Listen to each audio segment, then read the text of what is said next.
This session will cover ragtime dances, Black Broadway, and Vaudeville. Especially with the ragtime dances, be sure to watch the various videos that I've included links to in the syllabus so that you get a first-hand sense of what's going on there.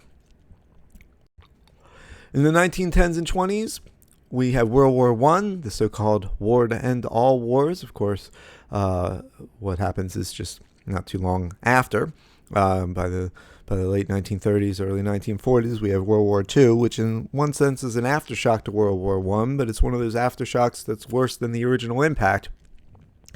World War I creates new jobs, though, and opportunities for blacks and whites in the U.S. More people move to large urban areas, so this is just increasing the emphasis in the U.S. on urban living and industrial production.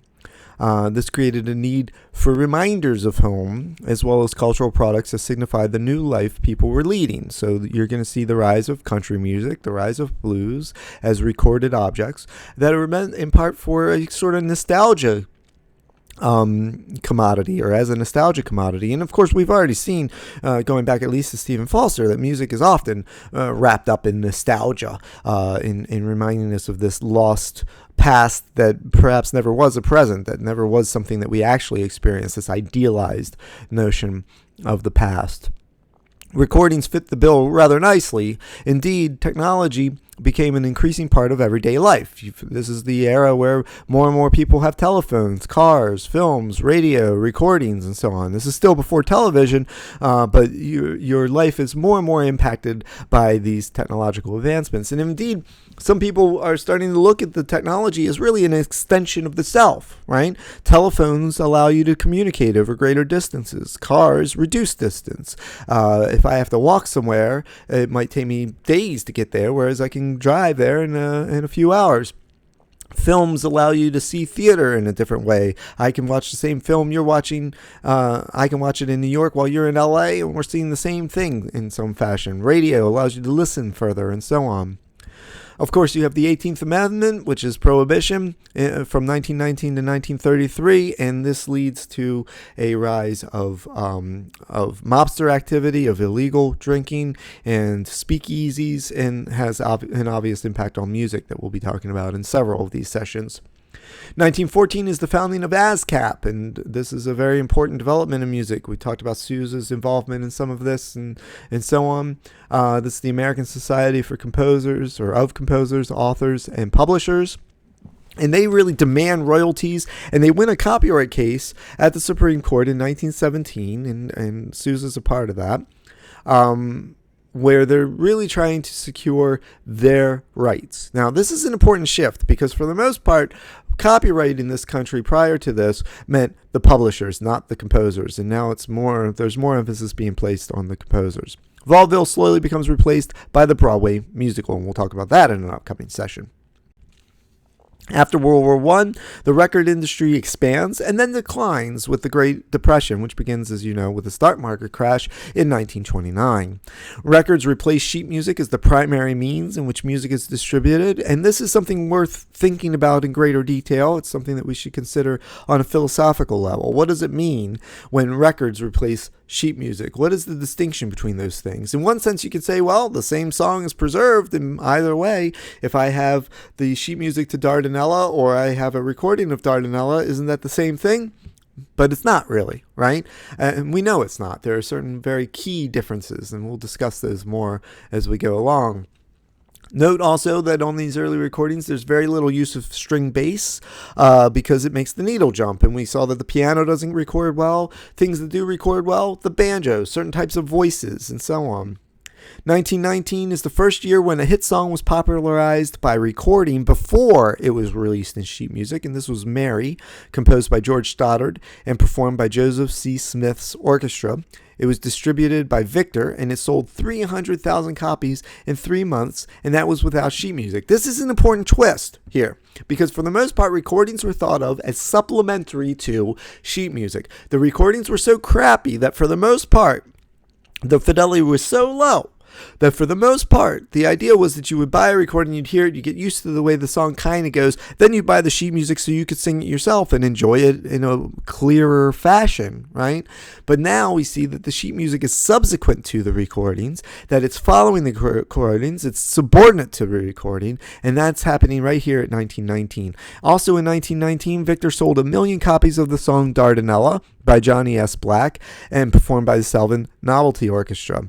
Right, so 1 million copies. That's the first time that a record has broken the 1 million mark. A year later, though, Whispering with Japanese Sandman on the other side, performances by Paul Whiteman and his Ambassador Orchestra, that sold 2 million in a single year.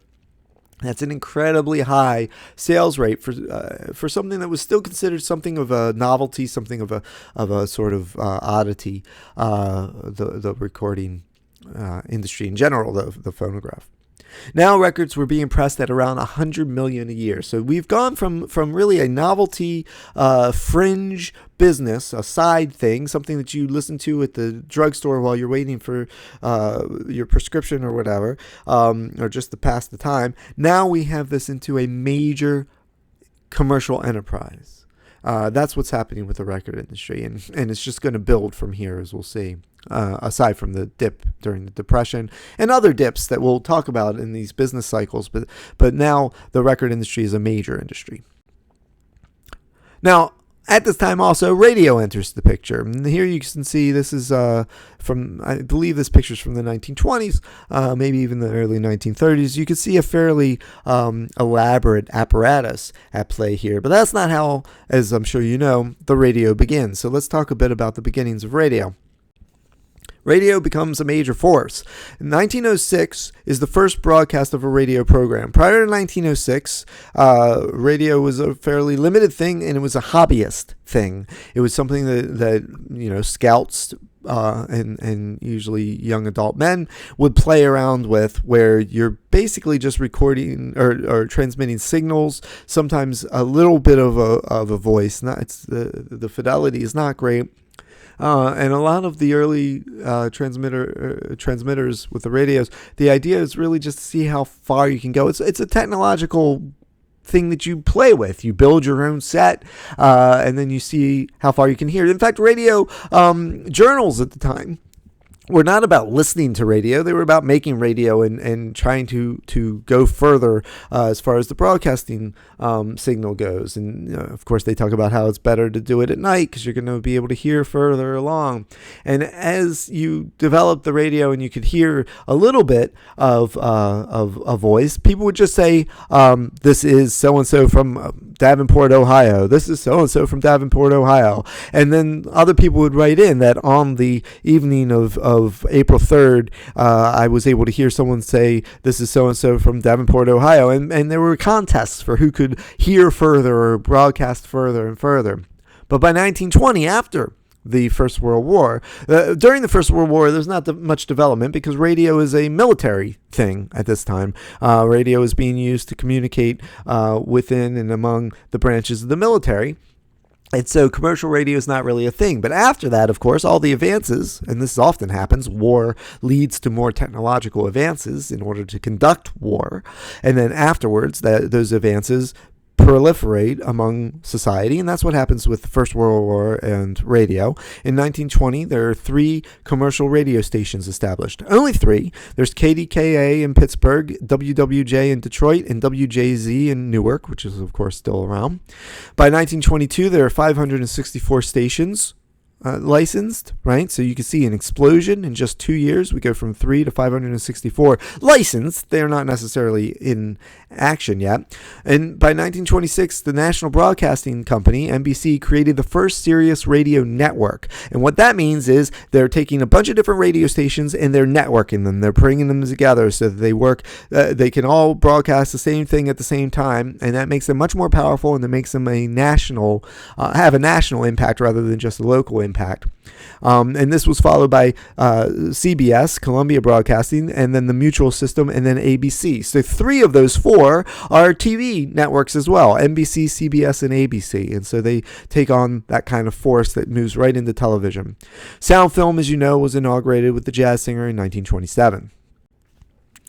Here's a fairly early radio journal. This is a journal for a radio hobbyist, but what it's doing is it's demonstrating the move of the radio from the garage into the home, and so the radio becomes a piece of furniture. Now, there are a couple things to say about this that we want to pay attention to. First of all, notice the way that this little picture works, right? At the bottom, you can see it says how to build, right? Radio mechanics, that's the name of this particular journal. So the emphasis is really on the kid there with his dad, and they're coming in, I guess, from the garage or some other room, having built their own radio kit. But meanwhile, mom is sitting there with this piece of furniture that you can't even tell is a radio in the same way that you can tell what's going on with the boy wearing the tie there.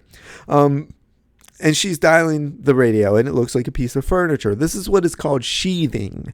You're putting the rather ugly mechanism of the radio into something that looks like a piece of furniture, so it's welcome into the home, and it's not just a matter of a hobby anymore.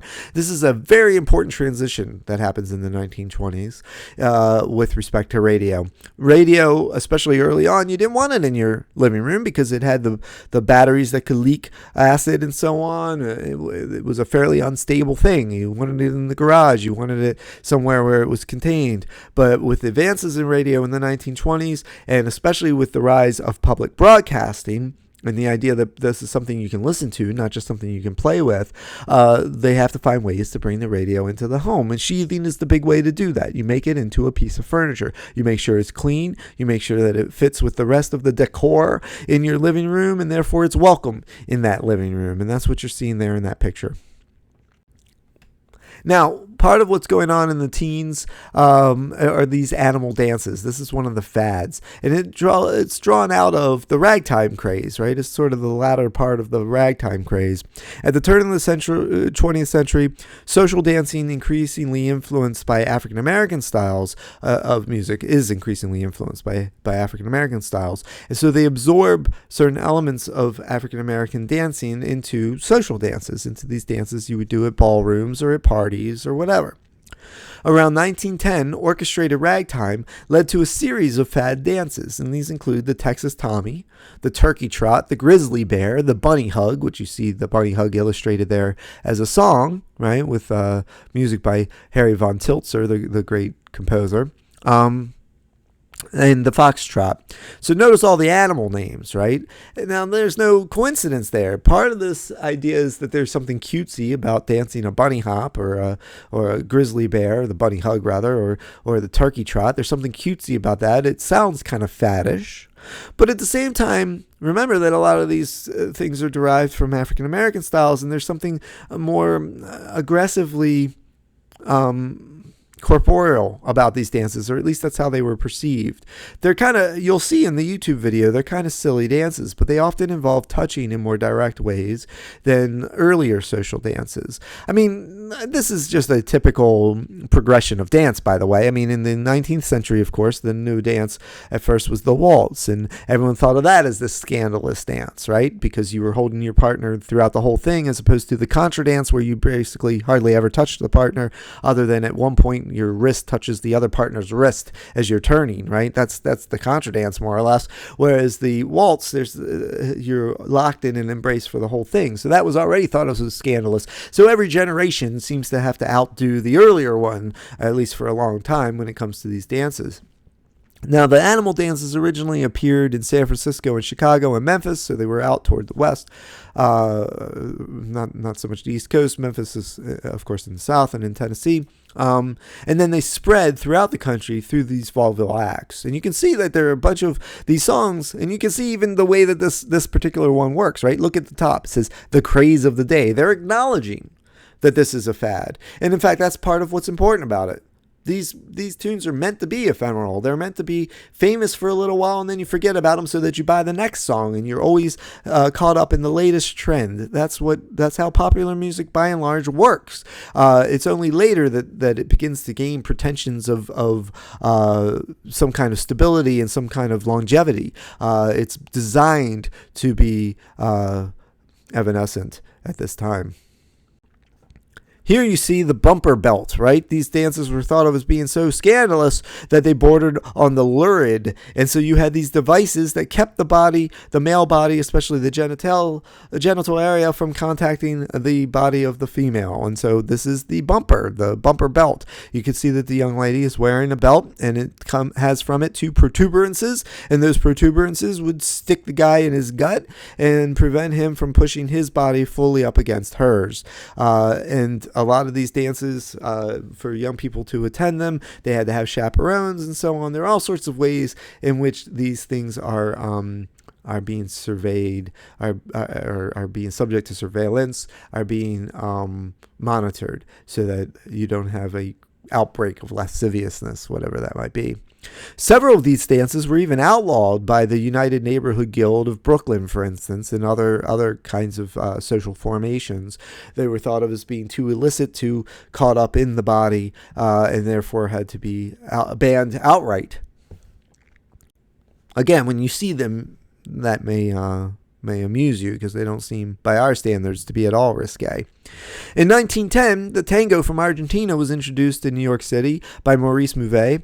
It became a national sensation when it was danced in the Broadway revue The Sunshine Girl in 1913 by Vernon and Irene Castle. We'll talk about them more in a bit. Also in 1910, Rudolph Valentino, the famous actor, got his start as a tango teaching gigolo, and that was very typical. At this time, the tango dancing instructors, a lot of the dance instructors, not all of them obviously, but many of them had these reputations for being kind of lady killers and perhaps even willing to sleep with married women and thus paid a little extra, and thus a gigolo, and that's more or less how Rudolph Valentino got his start. All of these dances had a bent knee posture, allowing greater mobility of the hips and the upper body, and that's part of why they were thought of as being so tied to the body and perhaps lascivious, or perhaps a little dirty dancing, dirty animal dancing. Again, take a look at them, and you'll see that, again, it seems a little silly from our perspective. Here he is. I just thought I'd show you Rudolph Valentino in case you're not sure. This is a picture of him when he's younger, just starting his movie career, and so just leaving his career as a dance instructor. A very famous guy of his era, very sought-after man of his era, and representative of the kind of stylish grace that a body can have. His movies often feature him moving sinuously through a scene or whatever, and the idea is that he has this grace and balance in his comportment. Now let's talk a little bit. We've mentioned Booker T. Washington before, when we were talking about, for instance, the prevalence of pianos and organs in the South among people of the lower class who really couldn't even afford a spoon. They had to share a spoon to pass around while they were eating soup, and yet there's a well-maintained organ in the corner, and how much that sort of drove Booker T. Washington nuts. And part of our point here is to get a sense of race relations at the turn of the 20th century. So this is from his very famous Atlanta Exposition speech from 1895. He later recorded this speech for a recording. Some recordings are spoken word recordings, right from the beginning of the history of recording technology. And this was a fairly decent selling one, especially among the black intelligentsia, where they wanted these records of important black speeches. Notice how he's putting things, though. He says, "Cast down your bucket where you are." There's a missing word. "To those of my race who depend on bettering their condition in a foreign land, or who underestimate the importance of cultivating friendly relations with the white man who is their next door neighbor, I would say, cast down your bucket where you are." Now, he says this as part of this larger parable, right? That people find themselves at sea and they're stranded. Their boat no longer has wind in its sails. And so they say, well, what are we going to do? If we can't get to shore, we're going to die, and so on. And the fellow on the boat says, well, cast down your bucket where you are, meaning put down a bucket and pull up the fish and eat the fish, that you can always make do with the situation you're in. It's an interesting analogy, because what it seems to suggest, and what it did suggest to a lot of people, is on the one hand, a welcomed pragmatism.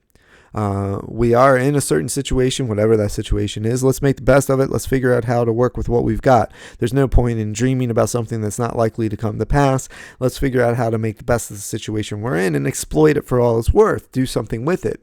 Make a better place for ourselves within reality, as opposed to demanding that reality change against the grain of common sense, really, of what's likely to happen to reality.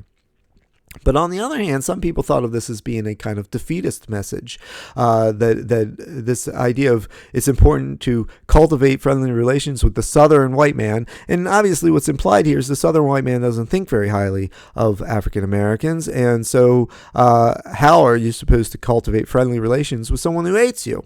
And many people felt that Booker T. Washington didn't give that enough thought. His idea was that there's got to be some form of accommodation just in order to move forward. Let's continue with him for a bit longer. Further on in the speech, he says, in all things that are purely social, we can be as separate as the fingers, and yet as one as the hand in all things essential to mutual progress. Notice that this is sort of an early justification of Plessy versus Ferguson, of separate but equal, right? We can be socially distinct, he's saying, and obviously he's talking about blacks and whites, that blacks can live socially in their enclaves and whites can live in their enclaves, and they don't have to mix socially. And yet they can all contribute to social progress. Now, part of what, as I said, with Washington is he's very much a pragmatist. So he's not thinking that people should insist on jobs that are not going to be available to them. Rather, they should take jobs that are available and show their worth by doing better than expected with those jobs, right? So he's advocating that people take a lot of the factory jobs, a lot of the industrial work, and demonstrate that they are contributing something vital to American society. But at the same time, this is a sort of a non-assimilationist argument. And in fact, it's designed as a non-assimilationist argument in order to placate white fears of assimilation, right? Assimilation and integration are different things, as I mentioned before. Assimilation assumes that the subordinate group, in this case the American blacks, will be absorbed into the more hegemonic group, the ruling group, by changing their modes of behavior, their modes of dress, their views of the world, and so on.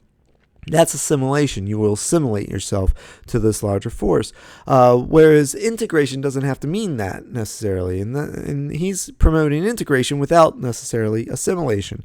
So the idea that we can have separate groups among whites and blacks, socially and as far as one's day-to-day living goes, but not necessarily when it comes to mutual progress. That in other words, what he's trying to do is he's trying to set forth a notion of the important role that blacks could play in American society without threatening the Southern white man in particular with assimilation, with the idea that they have to then mix socially with American blacks. In one sense, you can understand the pragmatic side of this argument, but of course it is a kind of special pleading for the same kind of separate but equal treatment that we know is wrong, that we know doesn't work, that was instantiated in Plessy versus Ferguson. Now things, of course, in 1919, so 20 years after that speech, are quite different, right, and are quite more vexed as far as black-white relationships go. And part of that has to do with the First World War. Over and over again in this country, blacks go to war and then come back and are treated miserably. And so they feel like they've gone to war to fight for the country, to defend the country, to demonstrate honor, to demonstrate. Remember all that stuff we talked about with Sousa and the barbaric splendor. And granted, I think of all of that as being full of it, as being ridiculous. And yet at the same time, it's a large part of not just this nation's, but most nations' nationalist fervor, this idea of bravely defending the nationalist soil. And blacks come back from these various wars, including World War I, feeling that they deserve better, and they're quite rightly. Right? They sacrificed their own safety and they risked their lives to defend the country, and they come back to the country and they're called pejorative terms. They're referred to as less than a man. They're not offered jobs that are paid with fair compensation. They're driven out of jobs at every opportunity. There is a basic lack of respect and a basic lack of equity that they come back and experience. And so then Booker T. Washington's notion of racial uplift, which depends upon a kind of acceptance of separate but equal, that's not flying for a lot of people in 1919, right? And this is sometimes called the Red Summer of Hate. 1919, there were a series of race riots throughout the country. And you can see, we'll zoom in on this one a bit. And you can see there's a fellow up in the window there. I don't know where he thinks he's going. There's another person on the second floor who's already climbed out the window. He's on the cornice there. What's he going to do? Jump down? I mean, I guess he'd make it. He might fracture a leg. I don't know. But this is a building under siege. You can see several of the windows broken out. And there were a series of race riots throughout that summer. And so you have other voices that are emerging, really even before 1919, that are going to have a very different view from what we saw with Booker T. Washington. And so for today's class, we're really focused on three prominent black voices. We've already talked about Frederick Douglass in the past, and now we're talking about three more of the turn of the century: Booker T. Washington, Marcus Garvey, and then we're going to talk about W.E.B. Du Bois in a second. And later we'll talk about Alan Locke, and we'll talk about several other figures. Garvey, of course, is the founder of the Universal Negro Improvement Association. He's the editor of the Negro World, and he's the leader of the Back to Africa movement. His belief is that separate but equal is never going to work, and that there's no way for blacks not to be separate from white society, that there's really, that both assimilation and integration are wrong. Or maybe not wrong so much as just pointless, that they're not going to accomplish anything. It's not going to work out, that there's no way for black Americans to ever be anything other than subordinate. Or even if there's a possible future where that wouldn't be the case, then action has to be taken to ensure that that would be the case. And that action would require immediate separation and then perhaps future reconciliation. But he rarely even mentions that as a possibility. He's mostly interested in separatism. Let's take a look at some of what he wrote. He says, "Our success educationally, industrially, and politically is based upon the protection of a nation founded by ourselves, and the nation can be nowhere else but in Africa." Now, this isn't the first time that this scheme was floated, and it was floated before by other prominent African people, usually African Americans, usually religious leaders. And then it was also floated by various prominent abolitionists. For a very brief period of time, William Lloyd Garrison promoted this idea of a kind of colonial approach to the quote-unquote race problem. Lincoln considered sending all the ex-slaves to Jamaica, for instance, and he had a few other places in mind. Liberia, it was often mentioned as a place for a colony, and in fact Liberia became a colony during Monroe's presidency, so long before the abolition of slavery. That's why there's a town in Liberia called Monrovia. It's named after the president of that time. And it was founded as a colony where free blacks could go. And of course, even at the time of the Monroe administration, this was a very unpopular idea among most blacks. Not all blacks, as we'll see. Or as I've already suggested, several did go to Liberia to escape white racism in the U.S. During Monroe's administration and in the years that followed. And many people followed Marcus Garvey's advice and followed his means of transportation to get to Liberia and to Africa. But the point for Marcus Garvey here is that separation is what's going to allow for black advancement, that their educational, industrial, and political success depends upon that. They have to be protected in the same way that whites are protected by the Constitution and by the laws and the enactment of those laws in the U.S. And that's the real problem, that he sees that even if de jure racism is defeated, which of course in his lifetime it isn't, but meaning the de jure means that this is racism under the protection of the law. So Plessy versus Ferguson, that's de jure racism. What that means is that there is accommodation for separate but equal, and of course it turns out that it's not equal by any means, but it's sanctioned by law. He saw that even if those kinds of laws were repealed, there would still be de facto racism and de facto inequality, meaning that by matter of fact, not by matter of law. Let's move on with more things that he has to say. I regard the Klan, he wrote, the Anglo-Saxon clubs and white American societies, as far as the Negro is concerned, as better friends of the race than all other groups of hypocritical whites put together. Now, this is a pretty damning statement, right? He feels that too often what has happened, especially in the post-Reconstruction era, and, as I mentioned before, Reconstruction, which ends in 1877, is a total failure. It had early successes where there were black representatives in Congress and in state legislatures, and the ex-Confederates bristled at that, and there were various riots and lynchings, and created a great deal of havoc in the South, and the police and the military was there to enforce the rights of black people up until 1877, and so the South felt that it was basically an occupied territory, and perhaps it should have been an occupied territory until some kind of real social change took place. But after going on for a little over a decade, the government decided, specifically under Rutherford B. Hayes, to end Reconstruction, that it was causing more damage than anything else and causing more political and social upset than anything else. And what they did is they abandoned the blacks in the South. And that's what leads to the Jim Crow laws. That's what leads to the disparity between black and white. That's what leads to Plessy versus Ferguson.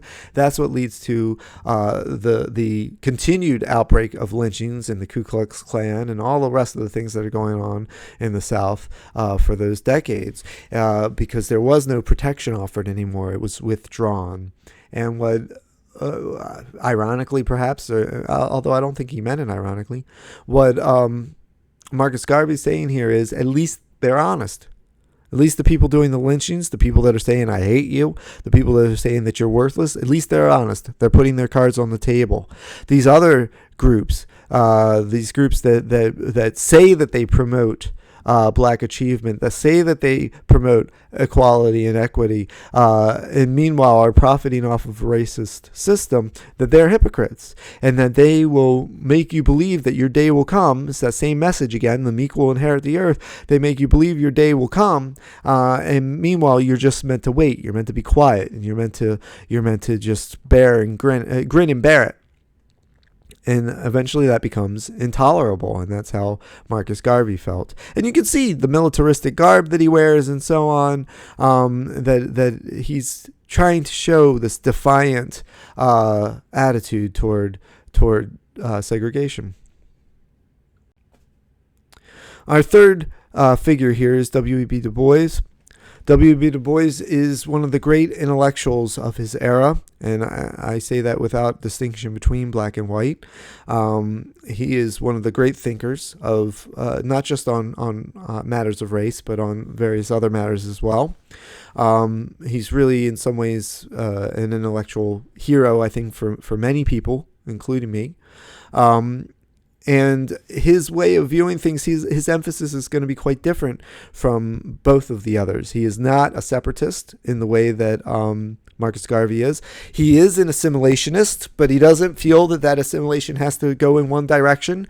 It doesn't have to be assimilation in the sense that blacks simply submit to white cultural and intellectual understandings, but rather that whites can learn from black achievement, intellectual achievement. He privileges intellectual achievement. So whereas Booker T. Washington is an integrationist but not an assimilationist, and Booker T. Washington is interested in industrial achievement and showing one's worth by filling those jobs on a basically a productive level, right?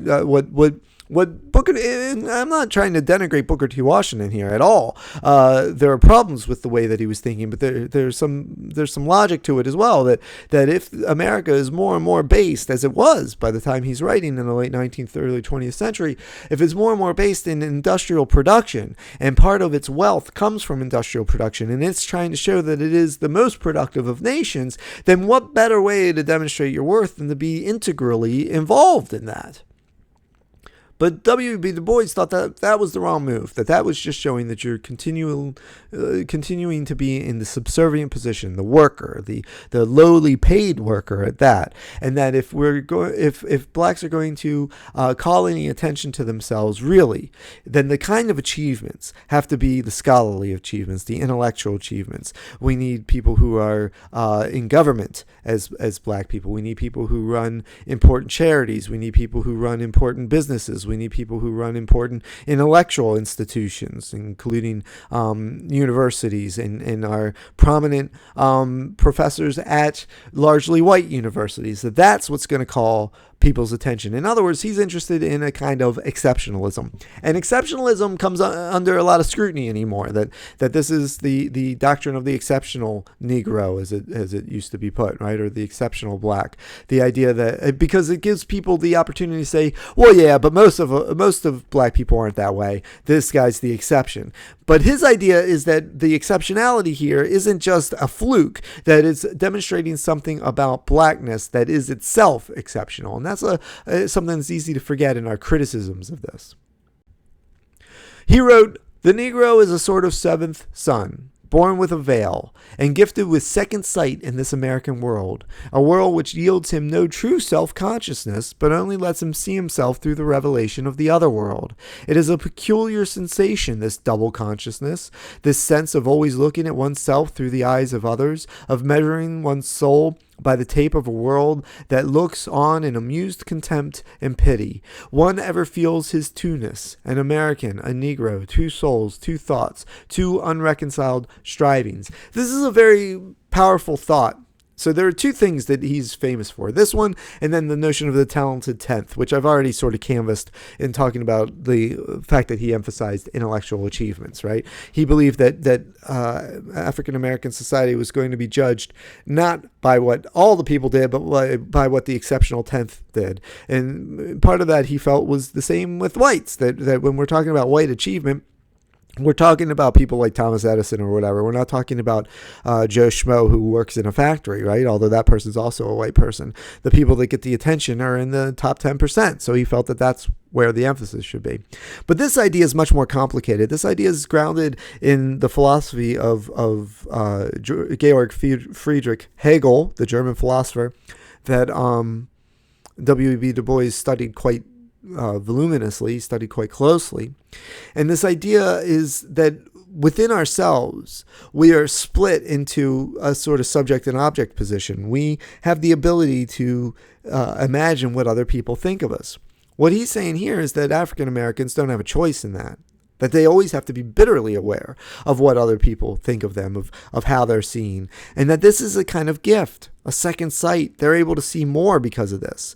They're able to always see themselves with very close scrutiny from the outside, and that it gives them a kind of power. It gives them an insight into the world that whites, who don't always need to do this, of course they can because they're human beings, but they don't always feel the same kind of need to do this, and therefore they lead a kind of impoverished life. So notice this. This is something very important in Du Bois's thought. What he's suggesting here is not that blacks need to come up to the state of intellectual progress of whites, but rather that they have an intellectual gift that whites have access to but largely lack, that they don't exploit.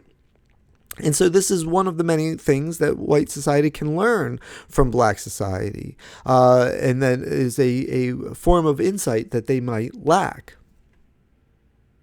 Let's turn back to music and what's going on in music with respect to some of these thoughts. Here's James Reese Europe. James Reese Europe is one of the great musicians of the turn of the 20th century. And again, I say this with respect to black and white society, but especially within black society. He's certainly one of the most influential musicians, but he also has a huge impact, as we'll see, on white music culture. In 1910, he founds the Clef Club. This is a social club, a booking agency, and a trade union for African American musicians in New York City. He did this because the African Federation of Musicians, the AFM, and we're going to be talking about them a lot in coming sessions, they did not accept African Americans. Now, what that meant was there are plenty of African American musicians, but they don't have a union. Right? So they're not getting notice about the really good jobs. They're not getting access to some of those jobs because remember, especially in a city like New York, a lot of the jobs are union-oriented jobs. When I first moved to New York and I foolishly didn't join the union. I was working all the time in D.C. and I came to New York and barely got any gigs because so many of them are union gigs, right?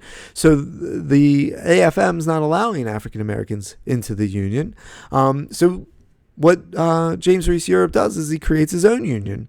So he winds up being a far more successful booker of engagements than really anyone else in the city. He takes over New York for a while in the 1910s because what he does is he creates a whole bunch of different clef club orchestras, and they proliferate. They're all very well trained. They're very flexible musicians in the sense that they can play in many different styles of music. He's also very clever in the ways that he exploits certain fads. So remember I mentioned earlier the banjo fad, which is fading out at this point, and now the big fad is the mandolin fad. And so he's got a whole lot of mandolin players that play for him, and they're quite successful, right? And what he winds up doing is he creates the Clef Club Orchestra, but it's not one orchestra, it's many orchestras. So it's almost like a franchise, just like there's not one McDonald's, there's a bunch of McDonald's, and they all deliver the same commodities. Well, the Clef Club orchestras can all deliver the same basic commodities. They all play from the same repertoire and so on.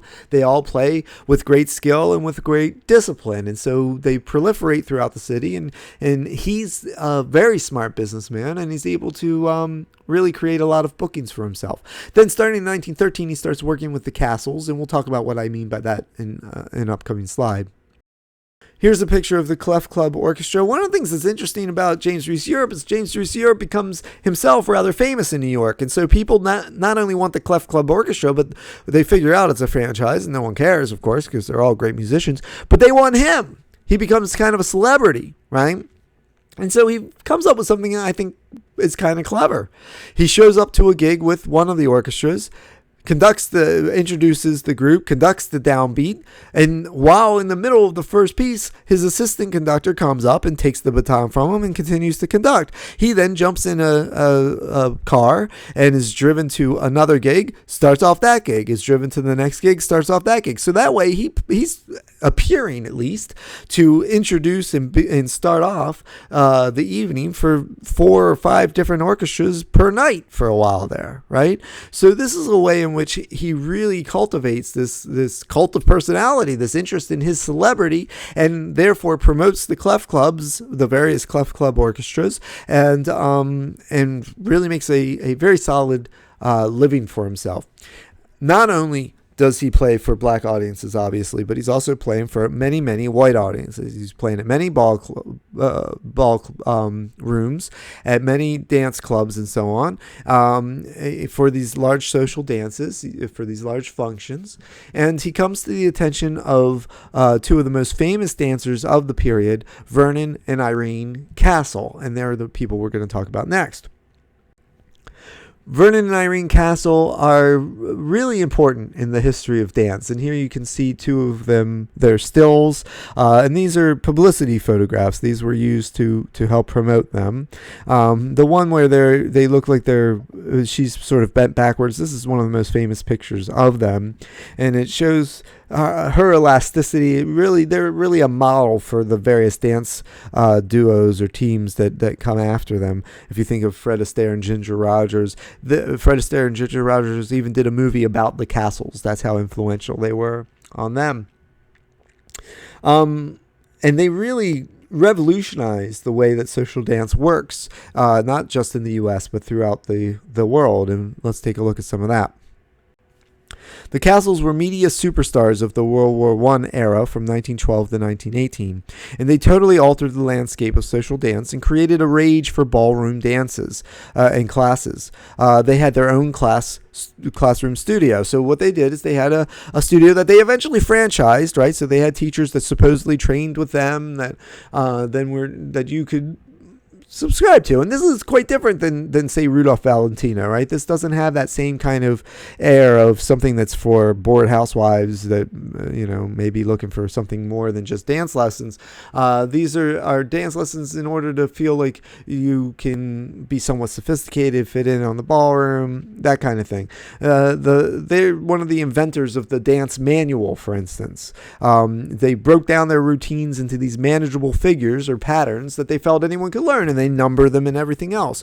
So it's not that this was never done in any sense before. There are dance manuals that go back to the Renaissance, but this way of really mechanically breaking it down and advertising it as something that is fairly simple for anyone to do, that's different. These kind of self-help books, almost like Dancing for Dummies kind of thing.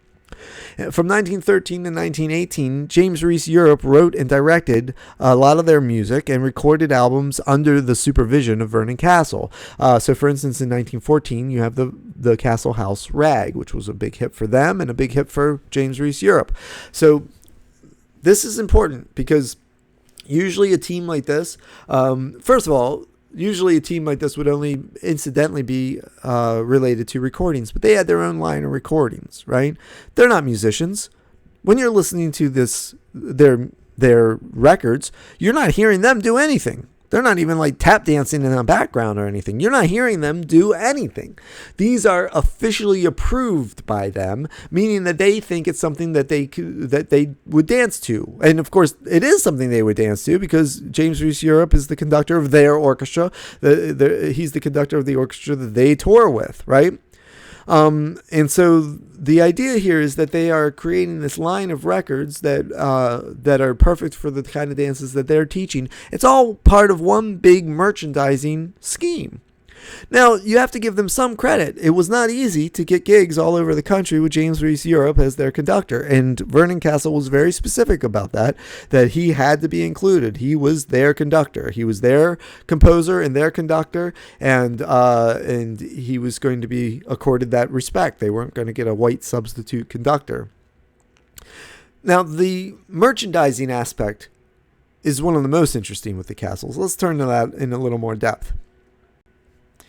The socialite, Elizabeth Marbury, is really integral in getting them started. That's not her. That's Irene Castle. And what she did is Marbury ran a marketing campaign for them, which included that instruction manual that I mentioned, Modern Dancing, right, which broke everything down. It was a bestseller for a while. It made it easy for people who don't know how to dance to be able to do some dancing at least. And then she began franchising their name and image, so all those various dance studios. But also, and more importantly, she began cross-merchandising them, right? And that's a term I want you to know, cross-merchandising. So she gave them the introductions to the social elite, but then she established them at various events and venues and created this merchandising scheme. So, for instance, there were clothes that were Irene Castle dresses and Irene Castle hats, and that's what you see there. Irene Castle's wearing one of her own hats. She didn't design that hat. She didn't design that dress. They hire professional designers to do that kind of stuff. She just wears them and endorses them, right? And people buy them so that they can have her style. Then there's cigars. Vernon Castle doesn't know how to design cigars or what the right mix is for cigar tobacco. He doesn't know any of that. But he has his own cigar line, his own slacks line. They have records. Again, dancers don't appear on records.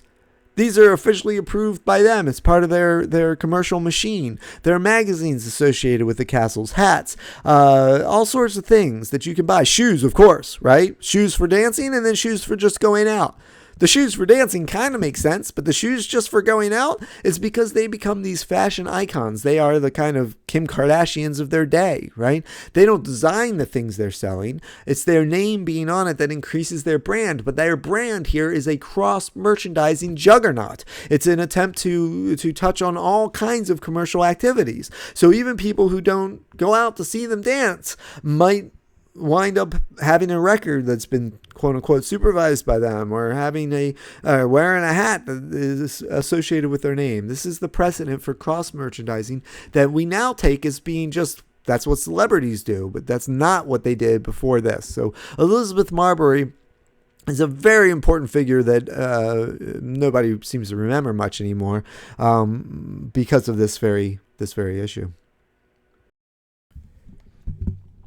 Now, James Reese Europe and several of his musicians went to World War I. And it's a good demonstration of how racism worked during World War I to see some of their experiences. As was often the case with black divisions and black regiments, they were not assigned to larger groups, larger forces of American white soldiers. The prejudice was so steep that a lot of times these regiments were placed with French soldiers and French units. Now, it's not like the French weren't also racist, but they didn't have quite the same hang-ups with social interaction that the Americans seem to have had. And so Europe's regiment was attached to a French unit. Now, they got the nickname Hellfighters in part because when the rest of the unit would leave the battlefield, they would fight on, and they fought through some of the hardest and most difficult and most dangerous and bloody battles of the First World War. So when they came back, and obviously they were also still performing music when they were in that war, and they were performing orchestrated ragtime, and some people think of some of this stuff as the beginnings of jazz, and when you hear it, you can make some of those decisions yourself. It's not so easy to decide exactly where orchestrated ragtime ends and jazz begins, in my opinion, but again, that's a discussion we'll continue to have. So when they came back, of course, they're war heroes, and they get a parade that befits that status among the black community in Manhattan when they arrive. So in 1916, he enlisted in the New York National Guard. He ran the 369th Infantry Regiment, and he was a hit on the battlefield and in France, igniting the French passion for jazz. He returned to New York City in 1919, and he marched to Harlem. So there was a big parade that met them at the docks. W.B. Du Bois was there. Several other prominent figures from the black intelligentsia were there, and they played Darktown Strutter's Ball. Was one of the tunes that they played during the long march from the docks up to Harlem, and then there was a big ceremony for them. Unfortunately, Europe then, really he should have been poised at this point in 1919 to be among the first important jazz composers, or if not jazz, then music very closely associated with jazz. He should have been right up there with Ellington and so on. In fact, he should have been in some ways the predecessor to those recordings of Ellington's in the later 20s. But unfortunately, he did start going on tour, and he was in, I believe it was Boston, on a tour date, and he was a very strict disciplinarian with his group, and he had a drummer who would get drunk, who was an alcoholic, and he came to a gig drunk, and the penalty for coming to a gig drunk was that you weren't allowed to play, of course, and that you didn't get paid for that evening. And this drummer was not having it, got mad, pulled out a knife, and stabbed James Reese Europe. The so-called colored ambulance, the ambulance that dealt with African-American people, was busy elsewhere. They wouldn't send the white ambulance, and he died waiting for medical attention. Another prominent figure of black theatrical music production at this time is Wilbur Sweatman. He's a ragtime and Dixieland composer and clarinetist, and he led racially integrated groups. He's one of the first black musicians to have a racially integrated group where he's playing with both blacks and whites. He's one of the first black musicians to have a nationwide following. He went on the circus circuit for a while, and he went on the Vaudeville circuit for most of his career. In the 1890s, he toured with circuses, as I said. In 1901, he's the youngest orchestra leader in the U.S., leading Forepaugh and Sell's Circus Band. And in 1908, he moves to Chicago, and he stays in Chicago for a long time, in part because it's a stable place to live for him, and he's playing vaudeville. There are a lot of vaudeville theaters, and as you can see from this photograph, he had a trick where he would play 3 clarinets all at once, right, and harmonize with himself. There's some recordings of it. It's not his best work. It's clearly a gimmick, but there are other recordings that are quite interesting, including Down Home Rag from 1911. He recorded for Emerson Records starting in 1916, and some consider these the first true jazz recordings. And again, we'll come back to Wilbur Sweatman when we talk about the beginnings of jazz. Other people feel that this is not yet jazz, that this is still vaudeville, post-ragtime music, and it's in that sort of weird interstitial space. So both Wilbur Sweatman and James Reese Europe, I think, are very important as forefathers, one way or the other, of jazz, whether what they're doing is actually jazz or just leading toward it. In 1917, he's one of the first blacks to join ASCAP. Remember that ASCAP kept black composers out of it, and he was one of the first to join it, and therefore he very much fits in that exceptionalism narrative that we were talking about with W.E.B. Du Bois. And in 1918, he cuts a major deal with Columbia Records. So even though we by and large forget him today, I think and Europe, I think we're mistaken in doing that for both of these figures. They're both very influential figures, but also they produced music that's really quite fascinating in that space somewhere between ragtime and jazz, where there's a lot of just finding one's foothold, so to speak. And that's always music that I think is worth investigating. One of the figures that we'll talk about in much more detail later is Bert Williams. He belongs here in some ways chronologically because we're obviously talking about the first decades of the 20th century. And he is one of the, along with George Walker, his partner. They were a comedy duo for many years. And then when Walker died, Williams went on to a solo career. He's incredibly important. We've mentioned him once before. He was the first person to release a ragtime song, with piano accompaniment where there's a singer and accompaniment. And that was You Ain't So Warm.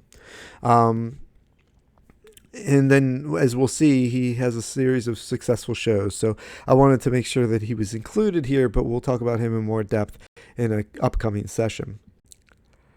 He's, as I just said, one of the most important early Broadway figures, first black to have leading roles. He's the a entertainer of great note and one of the great comedians, and also a notable composer. He wrote the song that I mentioned, "Oh, I Don't Know You're Not So Warm," and as we'll see, he wrote another song called "Nobody," which was a huge hit, and we'll talk more about that in an upcoming session. One of the most prominent groups or composition teams, I suppose, on early Black Broadway would have been this duo, Noble Sissle and Eubie Blake. Noble Sissle's the lyricist and Eubie Blake is the composer. And they had the hit show Shuffling Along from 1921. This was the first Broadway show that was an on-Broadway show that had an all-black cast, all-black creative staff, and all-black administrative staff.